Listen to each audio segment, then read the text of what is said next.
Saat ini kita akan menyampaikan terkait dengan peran krusial daripada dokumen kontrol dalam sebuah organisasi. Nah, di dalam sebuah organisasi, pentingnya dokumen kontrol itu dibalik setiap operasional bisnis itu berjalan lancar ya. Terdapat sebuah sistem yang tidak terlihat dan memastikan segala sesuatunya tertata dengan presisi. Seringkali dianggap pekerjaan administratif, tapi sebetulnya dokumen kontrol adalah garda terdepan dalam menjaga integritas, keamanan, dan keaslian informasi perusahaan. Jadi bayangkan organisasi sebagai tubuh manusia, maka dokumen kontrol adalah sistem sarafnya. Setiap kebijakan, prosedur, instruksi kerja, hingga laporan teknis harus mengalir ke tangan yang tepat pada waktu yang tepat. Jika informasi ini salah atau kadaluarsa, itu dampaknya bisa berakibat fatal. Mulai dari kegagalan audit, kesalahan produksi, hingga mungkin risiko hukum dan keselamatan kerja.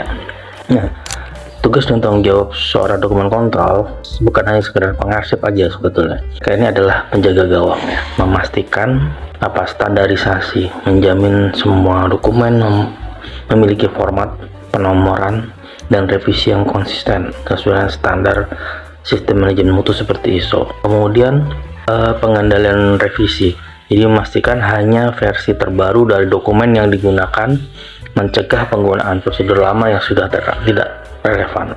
Kemudian ada aksesibilitas dan keamanan. Nah, di situ memastikan dokumen penting mudah ditemukan oleh pihak yang berwenang, namun tetap terlindungi dari akses oleh pihak yang tidak berkepentingan. Nah, kemudian terkait dengan distribusi terkendali.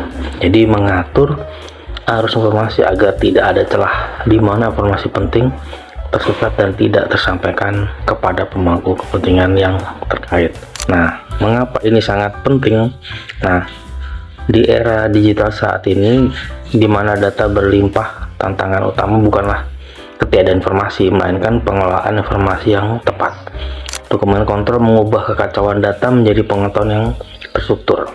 Dengan sistem kontrol dokumen yang kuat, perusahaan mendapatkan efisiensi operasional, yaitu bisa mengurangi waktu yang terbuang dan mencari dokumen atau memperbaiki kesalahan akibat penggunaan instruksi kerja yang salah. Kemudian ada kepatuhan, yaitu mempermudah perusahaan dalam melewati audit internal maupun eksternal. Kemudian mitigasi risiko menjadi bukti otentik atau audit trail jika di masa depan terjadi perselisihan atau evaluasi terhadap sebuah keputusan. Jadi Bapak Ibu sekalian, kualitas sebuah perusahaan tidak hanya dilihat dari produk akhir, tapi juga seberapa baik mereka mengelola jejak daripada proses penciptaan produk tersebut.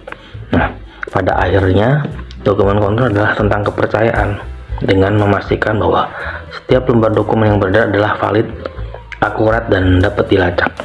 Organisasi membangun fondasi kepercayaan yang kokoh bagi seluruh operasional bisnisnya.